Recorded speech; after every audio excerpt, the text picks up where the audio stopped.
You know, I've had the incredible privilege of speaking in dozens of churches in all denominations across Canada over the past couple of decades with my work with the Voice of the Martyrs. And as a result, I've met many pastors, church leaders, ministry people. Many of them, it's been a great honor to know them, and they love serving Jesus. But at times their zeal turns into frustration and hurt. A number of these people are leaving ministry and often very discouraged. Pastor Sam Nikkel is trying to help pastors, church leaders, and those serving in God's kingdom get emotionally healthy and spiritually healthy as well in serving Jesus. Sam is with an organization in Edmonton, the E P Wahl Centre at Taylor Seminary, the Healthy Pastor Initiative. Sam, welcome to 100 Huntley Street. Thank you, Greg. Great to be here.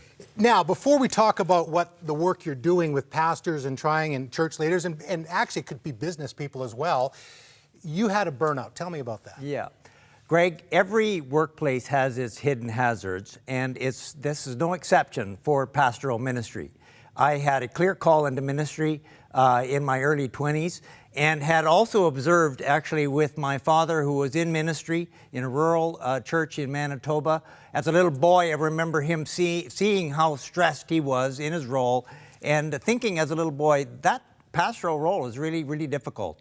3 of my brothers have gone into ministry, and then I followed them and have completed 40 years of ministries, and I'm well aware of the hazards and the glory that there is in ministry. Yeah, Go ahead. No, I'm going to say it was a mixed bag. Now, you were with the Navigators, and That's many right. of us know that, working on universities.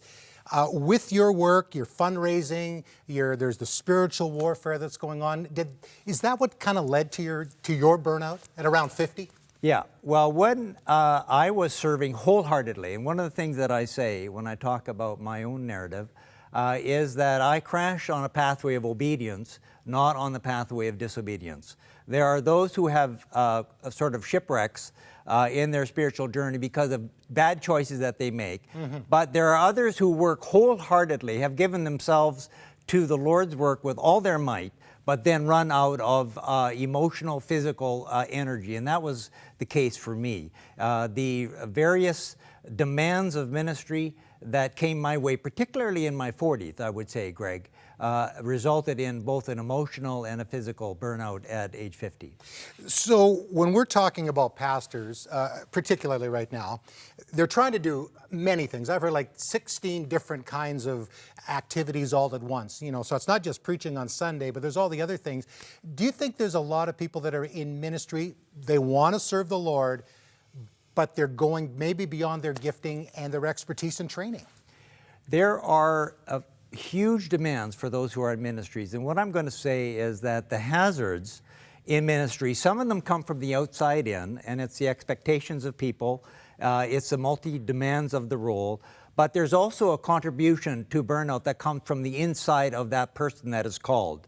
They may be called, they may understand that the Lord has invited them to be part of what He is already doing, but then there may be a lack of boundaries, for instance, that they might have, and that they're actually over-functioning in their roles. And as a result of this lack of rhythm of rest and work, there's just a depletion of their energy. Like the statistics are something like 2,000 a month in the United States, and I'm sure percentage-wise the same in Canada.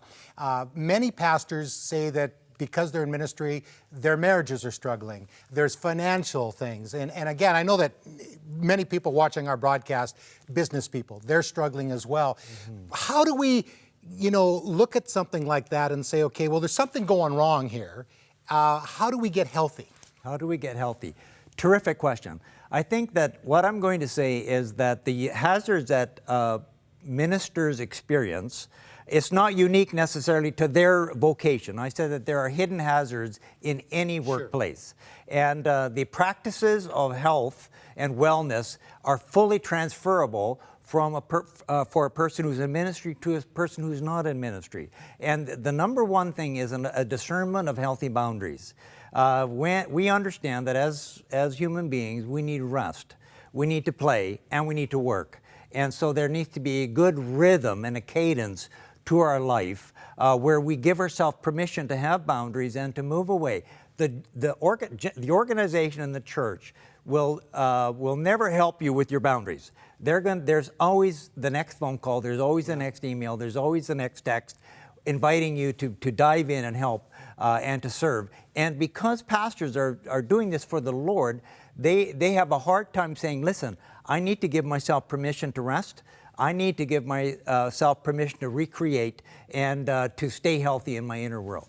Okay, when we come back, I want to talk more about this trying to stay healthy, because I'm one of those guys that, hey, I'm serving Jesus, I'm sacrificing for the kingdom of God, but I was heading through a burnout too. That's actually how Sam and I met. So we're going to take a break. We'll come back with more of Sam Nikkel on 100 Huntley Street.